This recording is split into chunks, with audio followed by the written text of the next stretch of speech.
आपको पहला टीका लगने के बाद दूसरी डोज कब लगेगी, इसकी जानकारी भी आपके फोन पर दी जाएगी।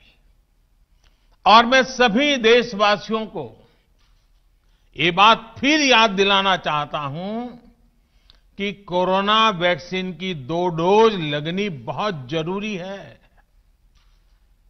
एक डोज ले लिया और फिर भूल गए, ऐसा गलती मत करना। और जैसा एक्सपर्ट्स कह रहे हैं, पहली और दूसरी डोज के बीच लगभग 1 महीने का अंतराल भी रखा जाएगा। आपको ये भी याद रखना है कि दूसरी डोज लगाने के 2 हफ्ते बाद ही आपके शरीर में कोरोना के विरुद्ध जरूरी शक्ति विकसित हो पाएगी। इसलिए टीका लगते ही आप असावधानी बरतने लगें, मास्क निकालकर रख दें, 2 गज की दूरी भूल जाएं, ये सब मत करिएगा। मैं प्रार्थना करता हूं, मत करिएगा। और मैं आपको एक और चीज बहुत आग्रह से कहना चाहता हूं। जिस तरह धैर्य के साथ आपने कोरोना का मुकाबला किया, वैसे ही धैर्य अब वैक्सीनेशन के समय भी दिखाना है। साथियों, इतिहास में इस प्रकार का और इतने बड़े स्तर का टीकाकरण अभियान पहले कभी नहीं चलाया गया है।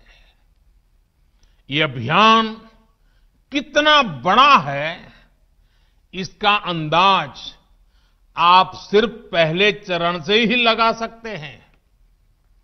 दुनिया के 100 से भी ज्यादा ऐसे देश हैं जिनकी संख्या 3 करोड़ से कम है, और भारत वैक्सीनेशन के अपने पहले चरण में ही 3 करोड़ लोगों का टीकाकरण कर रहा है। दूसरे चरण में हमें इसको 30 करोड़ की संख्या तक ले जाना है। जो बुजुर्ग हैं, जो गंभीर बीमारी से ग्रस्त हैं, उन्हें वो अगले वाले चरण में टीका लगेगा। आप कल्पना कर सकते हैं, 30 करोड़ की आबादी से ऊपर के दुनिया के सिर्फ 3 ही देश हैं, खुद भारत, चीन और अमेरिका। और कोई भी देश ऐसा नहीं है जिनकी आबादी इनसे ज्यादा हो।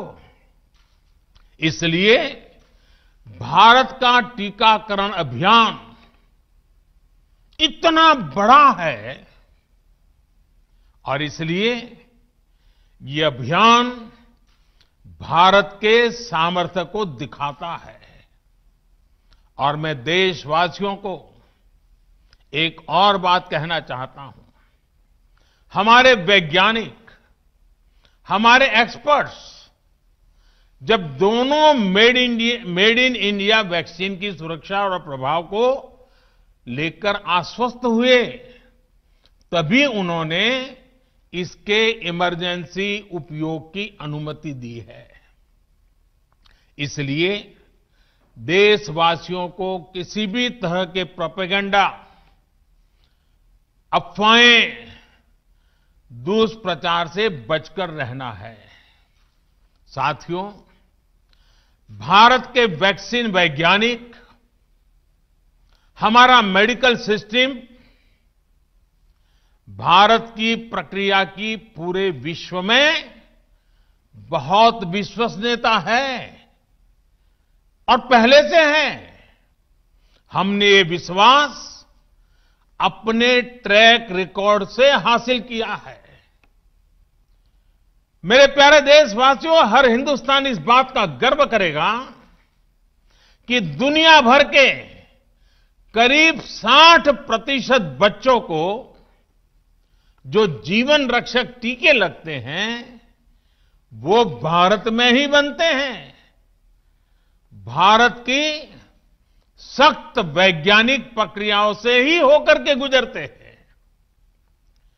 भारत के वैज्ञानिकों को और वैक्सीन से जुड़ी हमारी विशेषज्ञता पर दुनिया का ये विश्वास made in India corona vaccine में और मजबूत होने वाला है।